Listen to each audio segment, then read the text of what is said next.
ಪದ್ಮಾಂಜಲಿ ಶಾಲೆಯಲ್ಲಿ ತುಂಟ ಕೃಷ್ಣನ ರಂಗಿನ ವೇಷ ಧರಿಸಿ ಕಣ್ಮನ ಸೆಳೆದ ಮಕ್ಕಳು.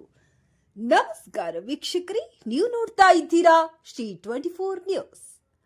ಪದ್ಮಾಂಜಲಿ ಶಾಲೆಯಲ್ಲಿ ದಿನಾಂಕ 16 ಆಗಸ್ಟ್ 2025ರಂದು ಕೃಷ್ಣ ಜನ್ಮಾಷ್ಟಮಿ ಹಬ್ಬವನ್ನ ಭಕ್ತಿ ಭಾವದಿಂದ ಆಚರಿಸಲಾಯಿತು. ಈ ಸಂದರ್ಭದಲ್ಲಿ ಶಾಲೆಯನ್ನು ಬಣ್ಣ ಬಣ್ಣದ ಹೂವಿನ ಅಲಂಕಾರ ಹಾಗೂ ಬಾಲಕೃಷ್ಣನ ಚಿತ್ರಗಳಿಂದ ಅಲಂಕರಿಸಲಾಗಿತ್ತು. ಕಾರ್ಯಕ್ರಮವು ಪ್ರಾರ್ಥನೆಯೊಂದಿಗೆ ಪ್ರಾರಂಭವಾಯಿತು. ವಿದ್ಯಾರ್ಥಿಗಳು ಶ್ರೀಕೃಷ್ಣನ ಭಕ್ತಿಗೀತೆಗಳನ್ನು ಹಾಡಿ ಸಾಂಪ್ರದಾಯಿಕ ನೃತ್ಯ ಮತ್ತು ನಾಟಕಗಳನ್ನು ಪ್ರದರ್ಶಿಸಿದರು. ಸಣ್ಣ ಮಕ್ಕಳನ್ನು ಕೃಷ್ಣ ಹಾಗೂ ರಾಧೆಯ ವೇಷದಲ್ಲಿ ಫ್ಯಾನ್ಸಿ ಡ್ರೆಸ್, ಕೊಳಲು ಶೃಂಗರಿಸುವುದು, ಮಡಿಕೆ ಶೃಂಗರಿಸುವುದು, ಕೃಷ್ಣನ ತೊಟ್ಟಿಲು ತಯಾರಿಕೆ, ಕಿರೀಟ ತಯಾರಿಕೆ ಸ್ಪರ್ಧೆ ನಡೆಸಲಾಗಿತ್ತು. ಈ ಸ್ಪರ್ಧೆಗೆ ನಿರ್ಣಾಯಕರಾಗಿ ಶ್ರೀಮತಿ ಸರೋಜಾ ತಮ್ಮತಿಗಿ ಮತ್ತು ಶ್ರೀಮತಿ ರಾಧಿಕಾ ಭಾಸ್ಕರ್ ಆಗಮಿಸಿದ್ದರು. ಈ ಸ್ಪರ್ಧೆಯಲ್ಲಿ ವಿಜೇತರಾದ ಮಕ್ಕಳಿಗೆ ನಗದು ಬಹುಮಾನವನ್ನ ವಿತರಿಸಲಾಯಿತು. ವಿದ್ಯಾರ್ಥಿಗಳ ಉತ್ಸಾಹ ಗಮನಾರ್ಹವಾಗಿತ್ತು. ಶಿಕ್ಷಕರು ಕೃಷ್ಣನ ಜೀವನ, ಅವರ ಬಾಲ್ಯದ ಕಥೆಗಳು ಮತ್ತು ಧರ್ಮ, ಸತ್ಯ, ನೈತಿಕ ಮೌಲ್ಯಗಳ ಬಗ್ಗೆ ವಿದ್ಯಾರ್ಥಿಗಳಿಗೆ ಮನೋರಂಜನಾತ್ಮಕವಾಗಿ ವಿವರಿಸಿದರು. ಕೊನೆಗೆ ವಿಜೇತರಿಗೆ ಬಹುಮಾನ ವಿತರಣೆ ಮಾಡಲಾಯಿತು. ಈ ರೀತಿಯಾಗಿ ಕೃಷ್ಣ ಜನ್ಮಾಷ್ಟಮಿ ಹಬ್ಬವನ್ನ ಭಕ್ತಿ, ಸಂತೋಷ ಹಾಗೂ ಸಾಂಸ್ಕೃತಿಕ ಚಟುವಟಿಕೆಗಳೊಂದಿಗೆ ಯಶಸ್ವಿಯಾಗಿ ಆಚರಿಸಲಾಯಿತು.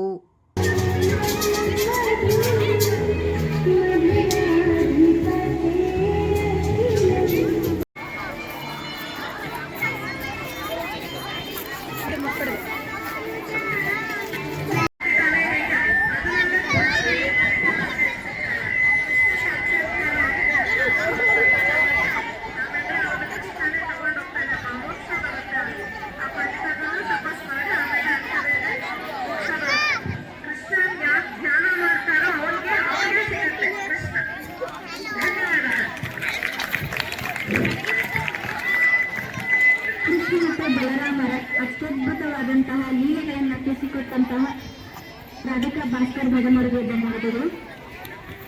ಶ್ರೀಮತಿ ಸರೋಜಾ ಕಮತ್ತಿ ಮೇಡಮ್ ಅವರು ಕೂಡ ಈ ಕಾರ್ಯಕ್ರಮದ ಕುರಿತು ತಮ್ಮ ಅನಿಸಿಕೆಗಳನ್ನು ಹಂಚಿಕೊಳ್ಬೇಕಾಗಿ ವಿನಂತಿ.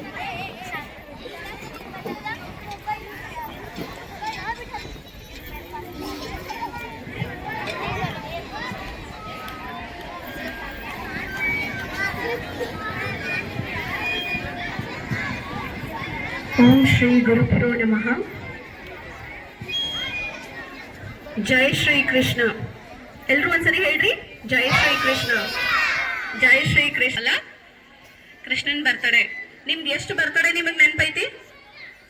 1ನೇ ವರ್ಷದ 2ನೇ ವರ್ಷದ ಬರ್ತಡೆ ನೆನ್ಪೈತಿ ನಿಮ್ಗ? ಇಲ್ಲ. ಇದು ಎಷ್ಟನೇ ಬರ್ತಡೆ ಕೃಷ್ಣಂದು? 5253. ಆದ್ರೂ ಕೃಷ್ಣನ್ ಎಷ್ಟನೇ ಬರ್ತಡೆ ಮಾಡ್ತಿದೀವಿ ನಾವು?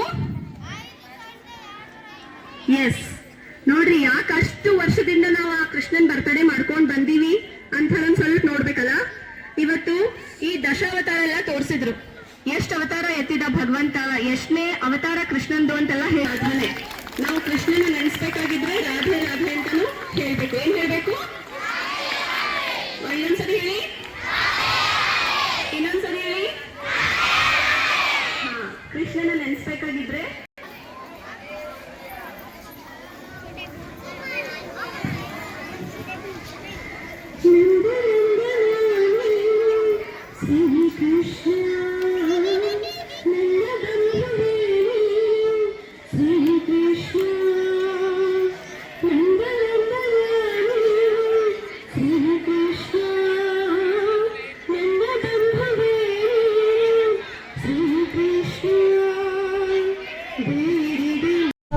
ವೀಕ್ಷಕರೇ, ಈ ವಿಡಿಯೋ ನಿಮಗೆ ಇಷ್ಟ ಆಗಿದ್ರೆ ಈ ಕೂಡಲೇ ಸಬ್ಸ್ಕ್ರೈಬ್, ಕಮೆಂಟ್, ಲೈಕ್ ಮಾಡಿ ಹೊಸ ವಿಡಿಯೋಗಳನ್ನು ಮಾಡಲು ಬೆಂಬಲವನ್ನು ನೀಡಿ.